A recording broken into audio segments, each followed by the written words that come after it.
ГСП онлайн. Городские новости сейчас.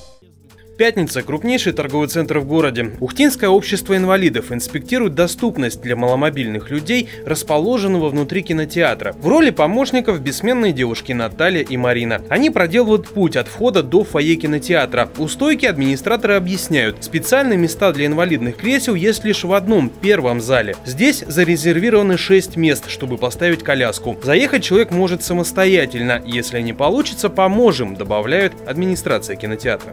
Люди сами нам звонят, иногда предупреждают о том, что они приезжают к нам на просмотр какого-либо сеанса, и они могут купить билеты через интернет, могут купить у нас, и ребята, контролеры билетов, сообщают нам, и непосредственно я с ними провожаю людей либо в первый зал, когда они покупают билеты, либо те, кто еще, возможно, самоходом двигаются, они поднимаются в зал.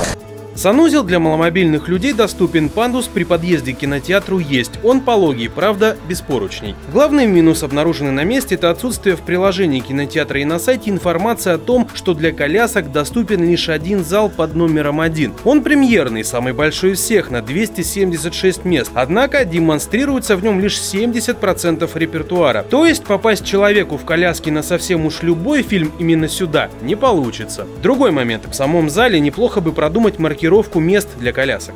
До конца этого месяца мы все-таки определимся с маркировкой как на сайте, так и в приложении мест для маломобильных групп. Вот. И по возможности надо изучить просто свойства покрытия, какое можно нанести туда, скажем так, отличительные знаки, что это непосредственно места для маломобильных групп. Но в целом весь комплекс работ по доступности маломобильных групп был выполнен еще на стадии проектирования и строительства. Те, скажем так, замечания, которые сейчас были выявлены, я думаю, мы устраним до конца января. Директор кинотеатра добавляет, что очень скоро ожидается поставка 10 комплектов для тифлоперевода. Эти устройства позволяют с комфортом смотреть фильмы и слабовидящим, и слабослышащим людям. Резюме после осмотра высказали помощницы Марина и Наталья. Особенно наглядно это при сравнении с другими существующими кинотеатрами города. Дворец культуры сейчас располагается, кинотеатр в нем на 3-м этаже. Это, конечно, неудобно. Ни в плане эвакуации, ни в плане подняться, спуститься вообще в принципе. На Яриге кинотеатр удобный, но он находится далеко.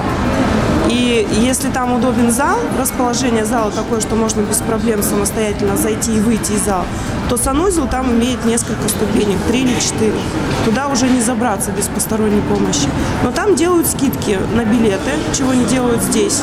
То есть свои плюсы и минусы тоже имеются. Но если сравнивать все эти кинотеатры, то здесь, конечно, намного доступнее. Руководство кинотеатра подтвердило, что рассмотрит вопрос о предоставлении скидок на билеты для людей с первой группы инвалидности. Однако пока говорить о конкретной дате или сумме скидки рано. Напомним, осмотры доступности среды местное общество инвалидов проводит регулярно. Следующие состоятся в феврале. В прицеле специальные парковочные места на автостоянках.